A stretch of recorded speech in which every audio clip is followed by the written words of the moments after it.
J'ai l'honneur de vous parler d'un sujet très spécial, le pouvoir des mots. Imaginez un monde sans mots. Comment exprimerions-nous notre joie, notre tristesse, notre amour à nos parents, à nos amis? Les mots sont magiques. Ils peuvent nous transporter dans des mondes imaginaires à travers les livres. Ils peuvent nous faire rire, pleurer et réfléchir. Les mots sont comme des clés. Ils peuvent ouvrir des portes vers de nouvelles amitiés, de nouvelles idées, de nouvelles aventures. Et quand vous dites merci, vous ouvrez la porte à la gratitude.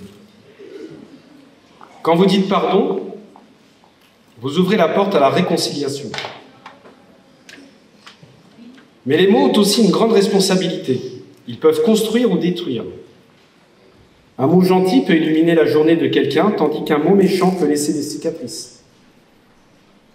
Et c'est pourquoi il est important de choisir nos mots avec soin.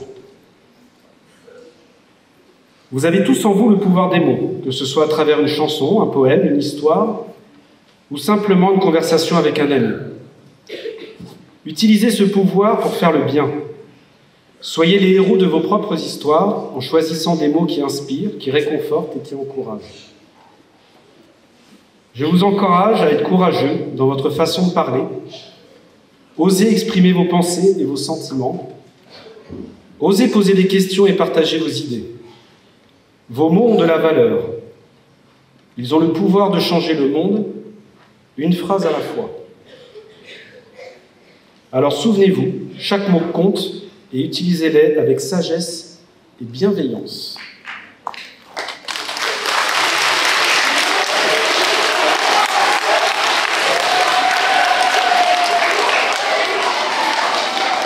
Alors je vous remercie, vous avez été très sages, vous avez été attentionnés. Vous avez été 59 élèves de CM2 auditionnés, 20 ont été sélectionnés. Il y a eu 15 séances pour se préparer avec l'organisation de Belle Éducation qu'on peut applaudir. Il y a Pamela, Marie et Juline.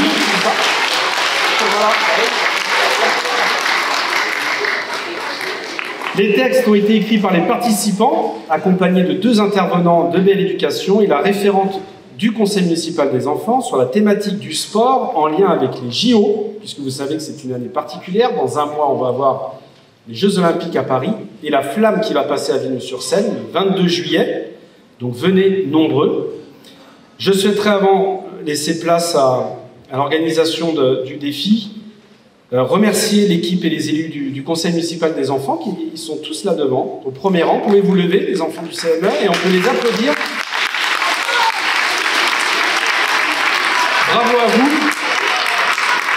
Vous avez organisé le défi. Il y a eu l'organisation d'un spectacle en décembre, l'organisation des auditions et des stages de préparation avec les 20 finalistes, l'organisation de la finale cet après-midi. Donc je remercie les 59 candidats présents dans la salle pour leur participation. On peut les applaudir.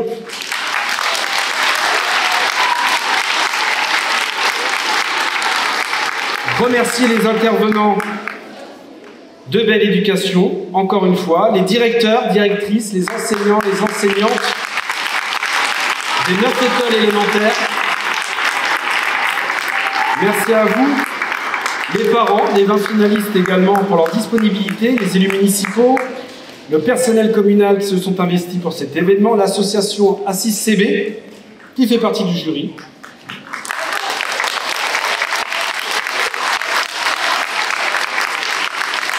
Le club de prévention spécialisé également, les 3 membres donc, du jury, donc Madame Gatineau, que je vous ai présenté pour l'association Assis-CB, Madame Guénivet pour l'association La Parenthèse Enfantine. Remercie aussi les financeurs du projet, et notamment la CAF, avec Madame Poulier qui est là, et membre du jury.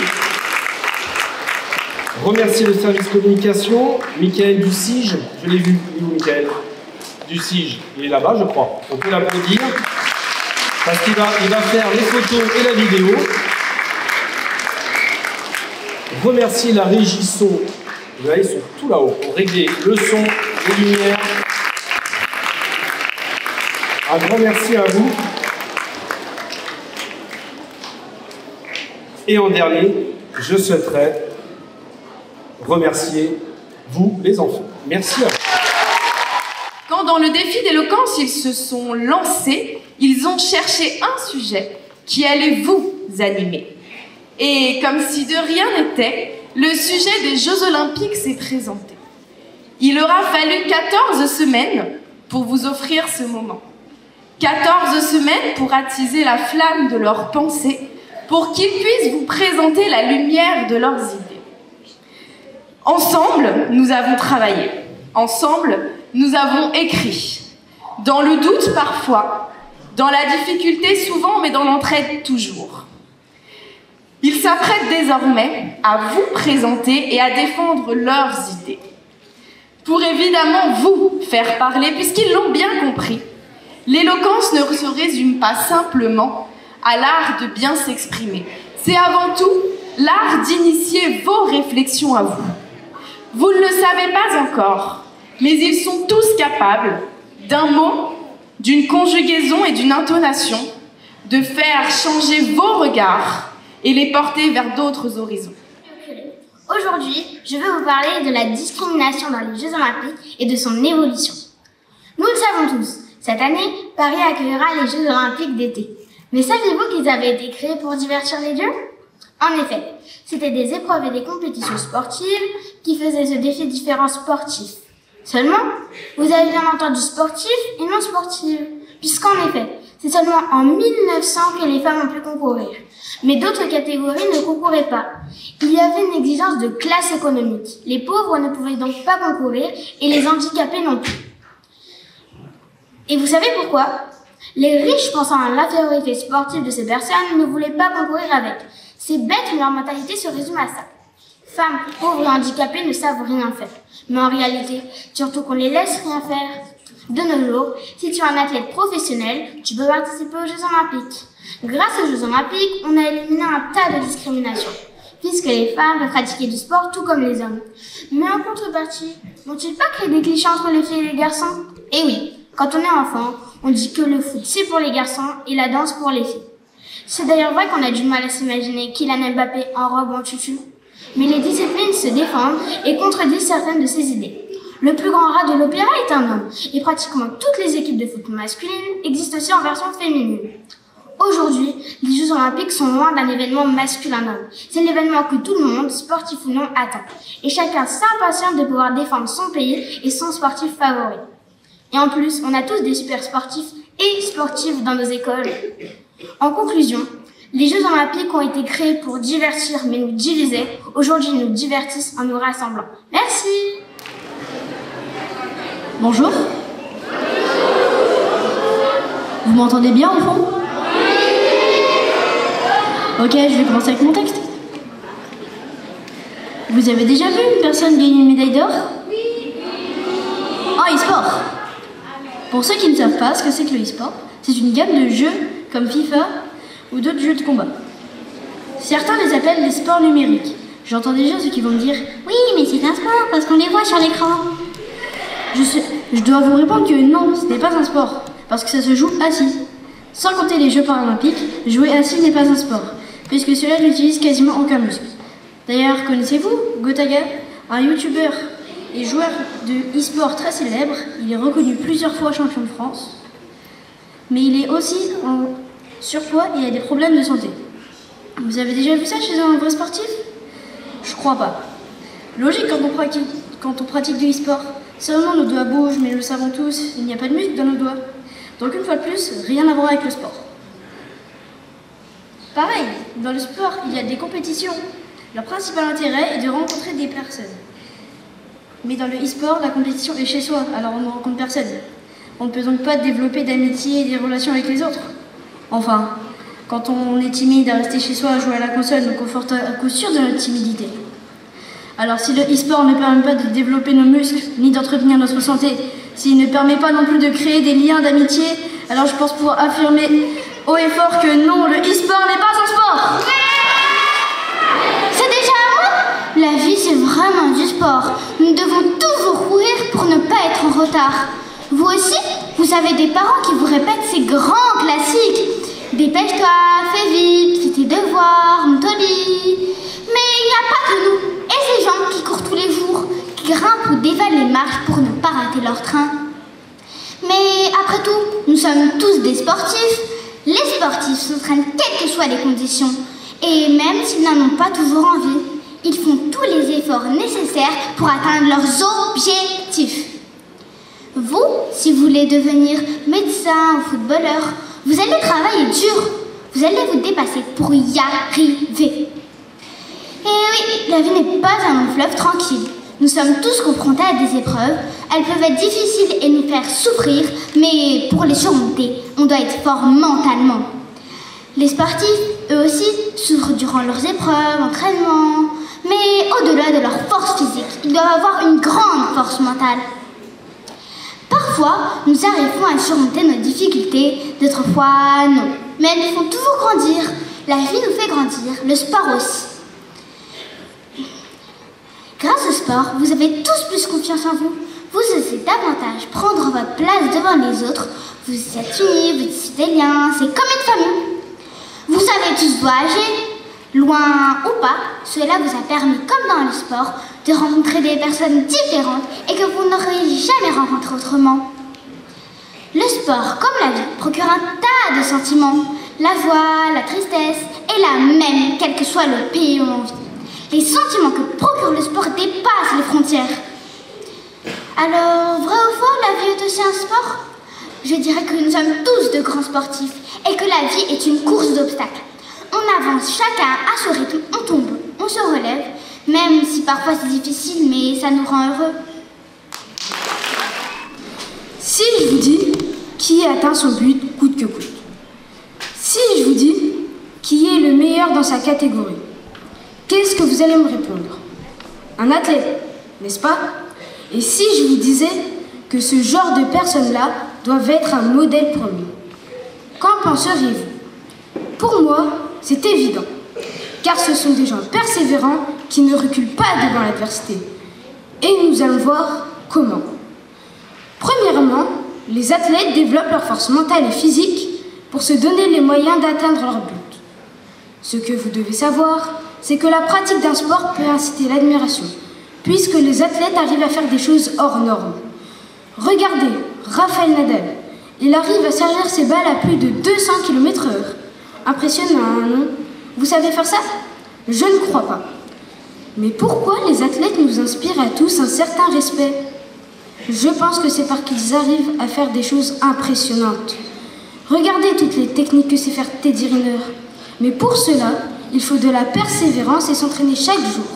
On devrait peut-être en prendre exemple. Enfin, qu'on est athlète et connu, quand on parle, on a une certaine autorité. C'est-à-dire que tout le monde nous écoute. C'est l'exemple de Nadal qui mobilise pour aider les pauvres. Vous devez vous demander pourquoi j'ai parlé de ça? Eh bien, parce que moi aussi, j'ai un modèle. Ça m'a aidé à m'accrocher à un sport et à me surpasser, comme lui. Et détrompez-vous, même si vous n'êtes pas sportif, vous pouvez quand même avoir un modèle. Merci à tous de m'avoir écouté. Mesdames, messieurs, bonjour. Moi, j'adore le judo. Surtout depuis que mon père m'a dit que j'adorais le judo. On appelle ça la compétition parentale assistée. Et pour ceux qui ne connaissent pas le judo, non, je ne suis pas en pyjama. C'était un manque de respect évident. C'est un judogi. Le kimono de pratique du judo, discipline olympique depuis tout juste 60 ans. Notre maître, Jigoro Kano, a imaginé cet art martial à partir du jujitsu, à la fin du 19e siècle, inspiré lui-même des techniques de combat à main nue des samouraïs d'antan. Judo signifie voie de la souplesse, et la France compte de multiples champions et championnes, comme Clarisse Agnew et Teddy Riner. Mais le judo, ce n'est pas deux adversaires qui s'affrontent sur un tatami pendant qu'un juge crie du japonais que l'on croit sortir d'un manga. J'adore vraiment le judo, car c'est beaucoup plus qu'un sport. Jigoro Kano a toujours insisté sur le lien puissant entre esprit, physique et moral. Là est l'inspiration vraie du judo. En arrivant sur un tatami pour la première fois, on est saisi par le cérémonial et le respect.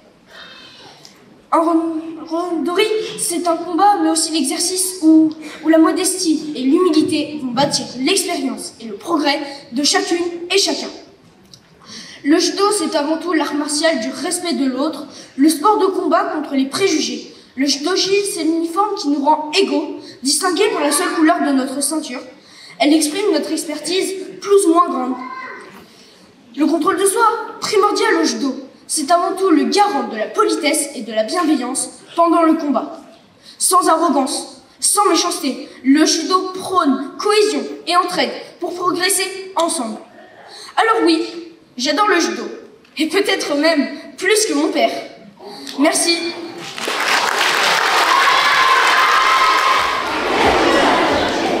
Bonjour, vous êtes-vous déjà fait mal en pratiquant de la danse? Moi oui, et cela m'arrive souvent. Pour moi, la danse, c'est l'art de s'exprimer en interprétant des compositions chorégraphiques. Je trouve qu'il est important de vous dire que la danse permet de transmettre des émotions et des messages par le mouvement. Comme je vous l'ai dit, la danse est mon sport préféré. Elle a un rôle très important dans ma vie et je vous en convainc de son intérêt. Par exemple, si vous avez envie de travailler votre équilibre et votre posture, la danse classique est faite pour vous. Grâce à des mouvements légers et précis, elle vous transformera en un véritable chat. Imaginez-vous dans le bus serré comme des sardines. Cela pourrait vous être très utile de savoir se l'allumer entre les jambes. Cela vous évitera bien des malaises. Cela ne vous intéresse pas? Pas grave. Nous avons aussi le breakdance. Les pas de cette danse servent à évacuer votre colère et favoriser la créativité.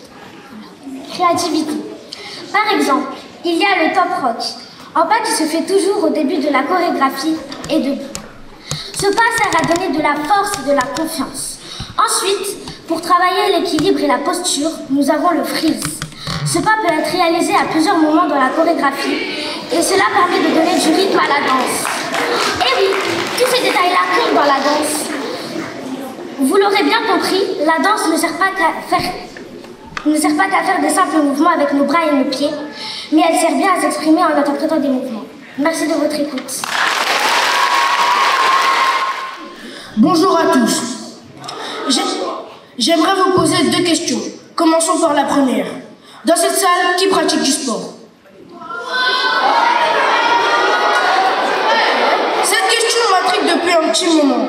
Le sport est avant tout une activité physique et régulière. Cette année, nous avons la chance d'accueillir les Jeux Olympiques 2024. De grands athlètes vont s'affronter pour tenter de remporter une médaille. Écoutez bien ma prochaine phrase, elle concerne l'autre question. Le sport a-t-il vraiment une influence dans nos vies? Dans un premier temps, je pense que le sport exerce une influence physique dans nos vies. La pratique sportive permet de prendre de l'air et de sortir de nos écrans. Cela nous éloigne des lumières bleues et des ondes. Cela abîme moins nos yeux. Ensuite, lorsque tu fais du sport, ton rythme cardiaque s'accélère, ce qui oblige ton cœur à se muscler, c'est-à-dire qu'il grossit et devient plus fort. Ainsi, le sport diminue le risque d'arrêt cardiaque. C'est d'ailleurs la même chose pour les muscles. C'est pour ça que les sportifs sont musclés. D'ailleurs, le savez-vous, si nos muscles grossissent, c'est pour s'adapter à la situation et tenter de survivre à l'effort.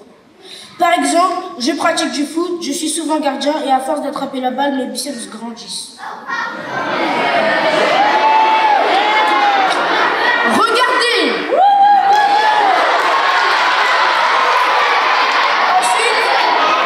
Ensuite, je pense que le sport exerce une influence dans nos vies.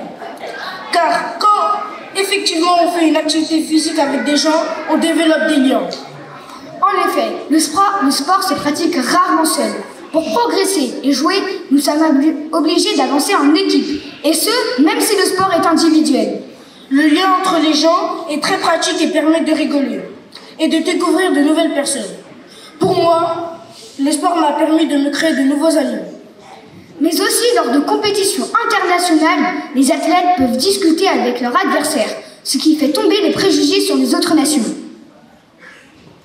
Et de s'ouvrir aux autres cultures, car n'oublions pas, quelles que soient les origines, les gens peuvent participer au JO. Le sport exerce également une influence morale dans la vie. En effet, lorsqu'on fait une activité sportive, on doit respecter sa discipline et la suivre. Souvenez-vous, je pratique du foot, quand il y a des fautes, je dois respecter l'arbitre, c'est très important. Le foot m'a appris à respecter l'autorité. Mais est-ce que tout le monde respecte vraiment l'autorité de l'arbitre tout le temps? Nous et moi savions donc que certains râlent beaucoup trop. Donc le sport permet plus de travailler nos valeurs morales que de les acquérir à coup sûr. En revanche, le sport permet d'apprendre l'humilité. En effet, le fait d'affronter des personnes plus fortes que toi en EPS te fera prendre conscience du mérite de la victoire. Tu seras peut-être moins mauvais perdant. Car quand on pratique du sport, on crée des hormones qui améliorent le moral. Je pratique du basket et je me fais plaisir malgré la fatigue et l'arbitre. Et cela grâce au copain. Ça remonte le moral. Alors, êtes-vous convaincu? Basket, tennis ou foot, le sport permet de changer nos vies, car il influence la sociabilité, la moralité et le physique. Merci à tous de votre écoute.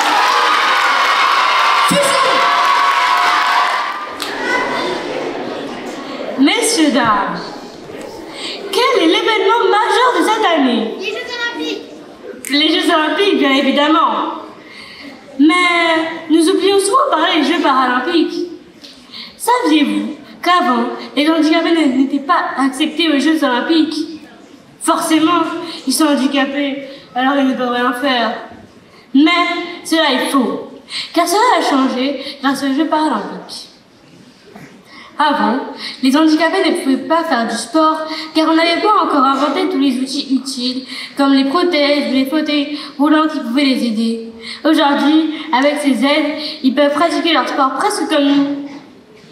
Mais au-delà de la pratique, l'handisport a permis de rétablir rapidement certains patients, comme les paralympiques, car cela les motive. En plus de la motivation, cela leur a permis d'avoir confiance en eux, car ils gagnent de l'assurance quand on les accompagne dans une épreuve difficile, comme la rééducation.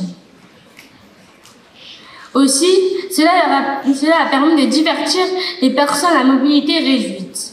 Premièrement, grâce à la diffusion de la télévision des sports paralympiques, ils ont pu trouver des modèles à supporter qui leur ressemblent. Cela a aussi permis de ne pas les aider dans leur coin, de leur permettre de vivre leur handicap d'une manière plus appréciable. Maintenant, grâce au sport, ils peuvent vivre leur handicap dans la joie. Nonobstant, cela a aussi permis de créer des liens avec les non-handicapés qui partagent la même passion du sport.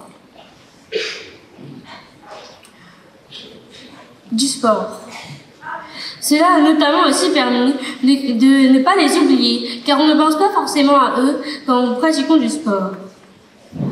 Pour conclure, les Jeux Paralympiques sont vraiment importants, et j'espère que vous l'aurez compris, car cela met du soleil dans le sport.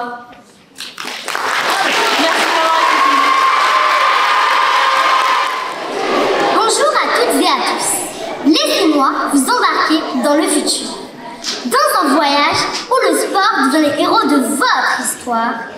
Imaginez-vous un instant dans la peau d'un athlète des Jeux Olympiques.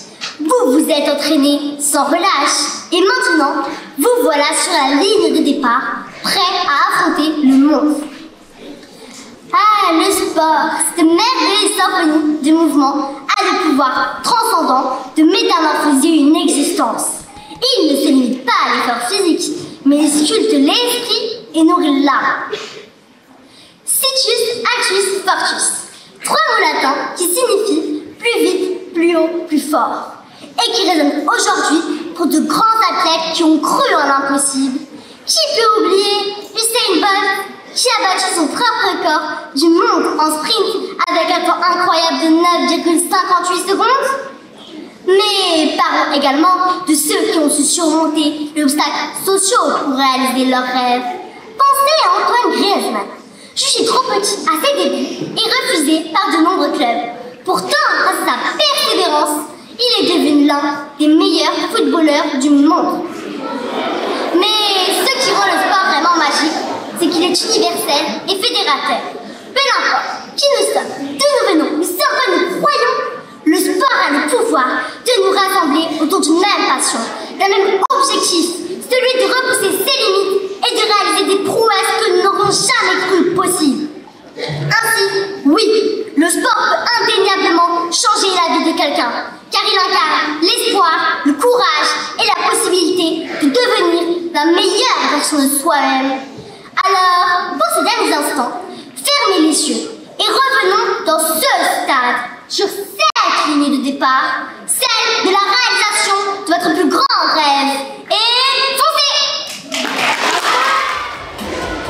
Bonjour.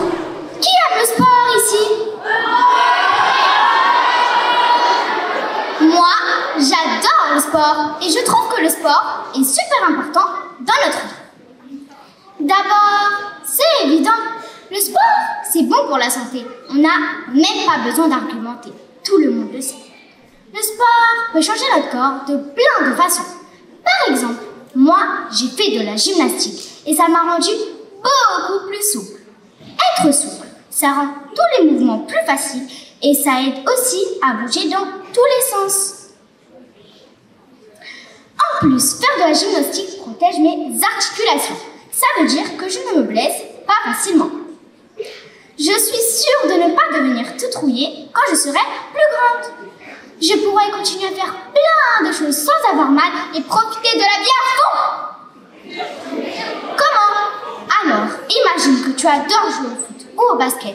Si tu t'entraînes beaucoup et que tu deviens vraiment bon, tu peux peut-être en faire ton métier plus tard. Par exemple, en pratiquant du foot, tu pourrais jouer dans une grande équipe et être payé pour ça. Il y a aussi des gens qui deviennent entraîneurs et qui aident d'autres personnes à devenir meilleures.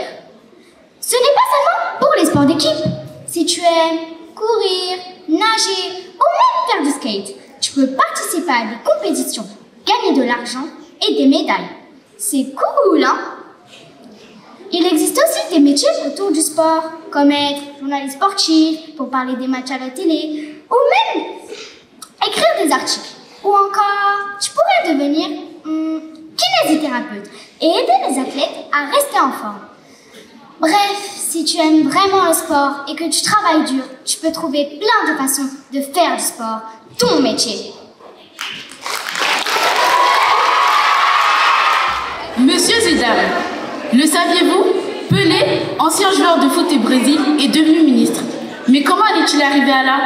L'influence est un événement qui prend parti sur quelqu'un ou quelque chose. Le sport peut lui aussi influer sur la vie. Et rassurez-vous, parfois, c'est vraiment utile. Le sport influence la santé mentale. Il permet de diminuer le stress, comme pour Noah Lyles, athlète américain, qui a réussi à vaincre ses problèmes psychiques grâce au sprint. Ensuite, le sport influence également la famille. Ils peuvent être jaloux ou fiers. Appuyons-nous sur l'exemple de la famille Biles. Lorsque Simone performe en gymnastique, Andrea la soutient avec du cheerleading. Quand Simone a décidé de se retirer des JO de Tokyo, Andrea a été la première à défendre sa sœur. Pour parler de moi, le sport a eu un impact sur ma vie. Il y a quelques années, je faisais de l'athlétisme. Je n'étais pas vraiment forte. Croyez-moi, puisque j'étais clairement dans le déni. Mais grâce aux moqueries des autres, j'ai appris à avoir confiance en moi et que s'il fallait douter de quelque chose, c'était bien des critiques des autres et non de notre propre valeur. Enfin, le sport entraîne également de la popularité et des amis dans certains cas. Je vais me prendre comme exemple. Quand je faisais de la natation, certains se moquaient de moi car j'avais des lacunes. D'autres, mes véritables amis, m'ont encouragé. Aujourd'hui, les premiers ne font plus partie de mon entourage, alors que je prends toujours soin de ce goût. Pour clôturer, j'aimerais que vous reteniez que la bienveillance dans le sport est importante et que peu importe ce que les autres vous disent, vous devez avoir confiance en vous. Cordialement, Sakina. Merci de m'avoir écouté. Est-ce que vous avez déjà vu une personne âgée faire du sport? Moi, non. Pour moi, le sport, c'est quelque chose qui nous donne de l'énergie quand on a besoin et qui nous promet de nous dépasser. Je pense qu'il est important de le rappeler, car de moins en moins de personnes pratiquent du sport. Aujourd'hui, j'aimerais vous redonner de l'énergie. Aujourd'hui, j'aimerais vous convaincre de faire du sport afin de vous redonner de l'énergie et d'être un peu moins ramolli. Je suis sûre que le sport peut changer la vie de quelqu'un. Premièrement, le sport prolonge l'espérance de vie. Pourquoi, me direz-vous? Eh bien, parce que le sport, c'est la santé pour le cœur, mais pour le corps aussi. Par exemple, connaissez-vous Robert Marchand, un grand cycliste, plusieurs fois champion du monde? Il a pratiqué ce sport pendant 60 ans et il est mort à 109 ans. Rien que ça, moi, j'ai 11 ans. C'est comme si ce monsieur avait vécu 11 fois ma vie. Ensuite, je pense que le sport permet d'évacuer le stress. En effet, la pratique du sport permet d'oublier le stress qu'on a eu lors de la journée. Moi, quand je suis stressée, je fais des étirements, un peu comme un chat. Cela permet à mon corps de se détendre et vous devez trouver ça bizarre, mais je vous assure que ça me fait du bien. Et ça me permet de me concentrer. Alors oui, vous l'aurez bien compris, le sport me fait du bien. Et je suis sûre qu'il vous fera du bien. Alors pensez-y. Merci de m'avoir écouté. Avez-vous déjà eu envie de vous venger lorsque vous perdez une compétition? Oui. Moi, oui. C'est pourquoi je pose la question. Le sport a-t-il une bonne influence sur les jeunes? Premièrement, la majorité des sports se base sur la compétitivité. Ce point peut créer du stress à cause des moqueries que tu peux recevoir. En effet, perdre lors d'une compétition peut nourrir de la haine à toi et tes coéquipiers. Tu peux alors t'énerver et t'attaquer aux autres, que ce soit par les mots ou avec les mains. Cela se produit lorsque l'on n'arrive pas à prendre notre part de responsabilité dans la défaite. Prendre du recul est difficile, mais la compétitivité peut faire sortir du mauvais chez les joueurs. Ensuite, le sport peut te faire sentir mal dans ta peau. En effet, certains sports sont plus pratiqués par des filles, bien par des garçons, et quand tu ne rentres pas dans les attendus, cela peut poser problème. C'est pareil pour la condition physique. Quand tu n'as pas de physique visiblement sportive, tu es souvent mis de côté. Mais ne doutez pas, tout sport se fait pour tous et tous. Pour éviter de créer des tensions, le sport doit avant tout se jouer sur le mental. Quand tu perds, tu ne dois pas te casser. Bah non, faut être intelligent. Tu dois accepter ta défaite, idem quand tu gagnes. Réfléchis intelligemment et te vante pas. Pour conclure, s'il est évident que le sport est fait pour s'amuser, il peut également créer des tensions. Alors avant de pratiquer, réfléchis d'abord et prends du recul. Merci pour votre attention. Le sport nous aide à aller à la découverte de l'autre, à développer la tolérance et l'écoute. En effet, quand tu fais du sport, tu es amené à voir et revoir des personnes à qui tu finiras par parler. Au début, vous parlerez probablement de sport, mais petit à petit, vous parlerez de choses plus personnelles. Par exemple, ce que vous avez mangé au midi, votre film préféré, l'école dans laquelle vous êtes scolarisé ou encore quel maître et maîtresse vous avez. Ensuite, le sport permet d'apprendre à vivre ensemble. Quand tu fais partie d'une équipe, tu dois partager tes idées et parler avec les autres pour travailler. Ainsi, on apprend à s'exprimer et s'écouter. Au sport, on se muscle aussi beaucoup, mais pas de la même manière selon les sports. Par exemple, au cyclisme, on va développer les jambes, plus précisément les mollets, alors qu'au tennis, on va se muscler les bras. Pour finir, le sport permet de prendre confiance en soi. Par exemple, en revenant sur mon histoire du basket, si tu rates ton panier, tu seras triste, mais les membres de ton équipe vont t'encourager et t'aider à marquer. Bonjour mesdames, messieurs. Le sport est une pratique d'amusement. Écoutez attentivement ces trois mots: basket, natation et cyclisme. Vous allez sûrement me dire que ces sports sont tous différents. Ils n'ont pas les mêmes règles ni les mêmes outils. Le basket se joue avec un ballon, la natation dans l'eau et le cyclisme avec un vélo. Mais au-delà des apparences, ils ne sont peut-être pas si différents que ça. Si je vous dis télévision toute la journée et nuit blanche devant la console, vous me répondrez que ces pratiques sont nocives pour la santé et empêchent une bonne pratique sportive. Et il est vrai, les sports se ressemblent car ils permettent d'avoir les mêmes bienfaits, une bonne santé et un amusement certain. Tous les sports permettent de se dépasser et de prendre confiance en soi. Mais la pratique sportive permet aussi à se faire des copains. Je suis sûr et certain que chacun d'entre vous pouvez me présenter un ami rencontré grâce au sport. Enfin, tous les sports ont des idoles. Si je vous demande qui est votre idole, il y aura à coup sûr des réponses différentes. Bonjour tout le monde, moi c'est Valkis Maria. Pour commencer, je vais vous poser une simple question. Qui connaît un influenceur? On en connaît tous au moins un seul. Mais la vraie question, est-ce que le sport est un influenceur? Pour moi, c'est oui. Mais pourquoi? Le sport nous aide physiquement et moralement. Grâce à lui, on dort mieux, on a plus de cardio, on a une meilleure santé et une meilleure alimentation. Aussi, il nous donne confiance en nous. Comme quand ma soeur et moi faisions des compétitions de gym. On avait le trac, mais le stress multiplie nos performances. Et quand tu es dedans, tu t'amuses. Ça sert à ça le sport aussi. Vous n'êtes toujours pas convaincu? Alors je vais vous donner un autre exemple concret. En moyenne, le cœur d'une personne bat entre 50 et 80 fois par minute. Mais celui d'un sportif entraîné, c'est 30 battements par minute. Cela augmente l'espérance de vie, car dans une vie, votre cœur va battre un certain nombre de fois, puis il se fatigue. Un véritable influenceur sur nos habitudes de vie. Il nous enseigne la persévérance et l'importance de prendre soin de notre corps et de notre esprit. En pratiquant régulièrement une activité sportive, nous développons une mentalité positive, ce qui nous aide à surmonter les défis de la vie. Alors, êtes-vous convaincu cette fois que le sport est un véritable influenceur? Pour moi, c'est oui. Merci de m'avoir écouté. Alors oui, je fais de la boxe.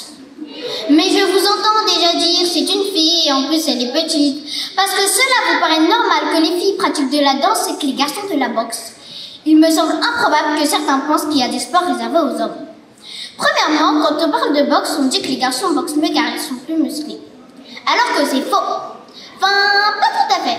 Certains garçons peuvent être musclés, mais les filles sont beaucoup plus rapides et précises qu'eux, qui leur donnent leur avantage, que les garçons oublient.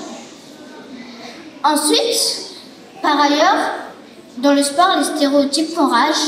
On considère toujours les filles comme beaucoup plus faibles. Alors que certaines sont championnes de France. Parlons de Delphine Mancini. Vous tous ici, garçons y compris, vous n'aimeriez pas être face à elle. Ensuite, dans beaucoup de disciplines, les filles pensent que le sport est fait pour les garçons. En effet, beaucoup plus de garçons que de filles pratiquent du sport. Je pense que les filles ont peur car elles ont peur de subir des moqueries. Mais je trouve ça ridicule. Les filles sont fortes et ont aussi beaucoup de qualités, comme le mental et la discipline. Pour conclure, dans la boxe ou dans d'autres sports, les filles et les garçons ont autant de qualités. Alors pourquoi ne pourraient-ils pas pratiquer le sport? Merci. Est-ce qu'une balade d'une activité sportive a déjà suffi à vous calmer? Pour moi, le sport, ce sont des activités physiques que l'on peut pratiquer pour aider notre corps. Je pense que le sport peut changer la vie de quelqu'un et je vais vous expliquer pourquoi. Premièrement, le sport peut changer votre vie en vous rendant riche. En effet, lorsqu'on est très bon dans un sport, des équipes veulent nous acheter très cher.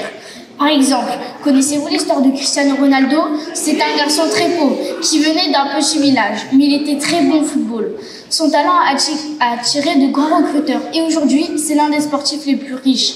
Et vous, à leur place, auriez-vous misé sur un garçon pauvre sans même avoir des chaussures aux pieds? La pratique du sport permet de libérer des endorphines, c'est-à-dire les hormones du bonheur. Alors, la prochaine fois que vous êtes en colère, faites du sport et pensez à moi. Enfin, le sport peut également changer votre vie en vous détendant physiquement, en nous aidant physiquement.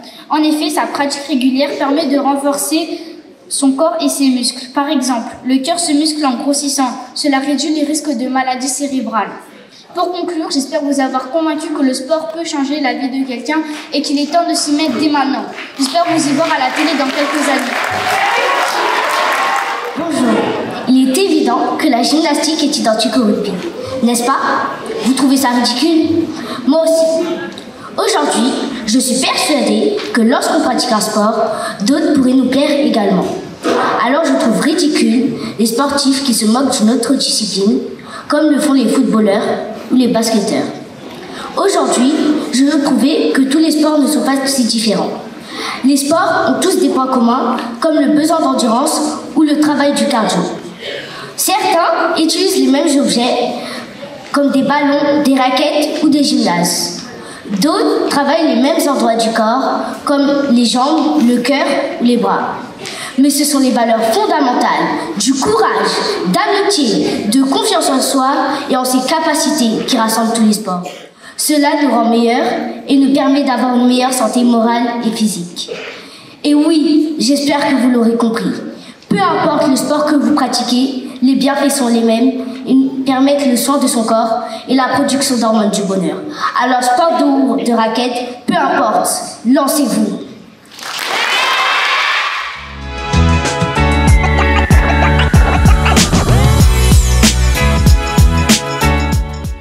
Il va y avoir une mention spéciale pour la qualité de l'éloquence, une autre mention pour la qualité de l'écriture, une autre mention pour l'originalité du discours, une mention pour le discours humoristique et il y aura aussi le coup de cœur du jury. Nous avons un problème. Le jury n'arrive pas à départager. Donc il va falloir encore quelques minutes. Pendant ce temps-là, vous pouvez stresser, hein, parce que là, ça réfléchit hein, dans la loge. Donc pendant ce temps-là, on va remettre un jeu pédagogique pour chaque école et je vais appeler un enseignant ou une enseignante par école. Donc je vais appeler l'école Pasteur. Et c'est le jeu du pitchoun pour travailler l'argumentation, le raisonnement, le vocabulaire, l'écoute, l'imagination.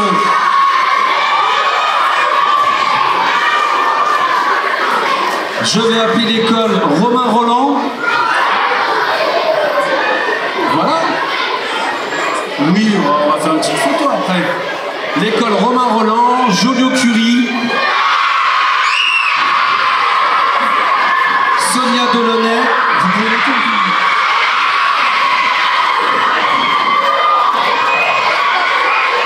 L'école Bachung. J'ai pas entendu Bachung. Restez là, on va faire une petite photo avec eux. Alors Bachung, ils ne sont pas là. L'école Mandela, Messi.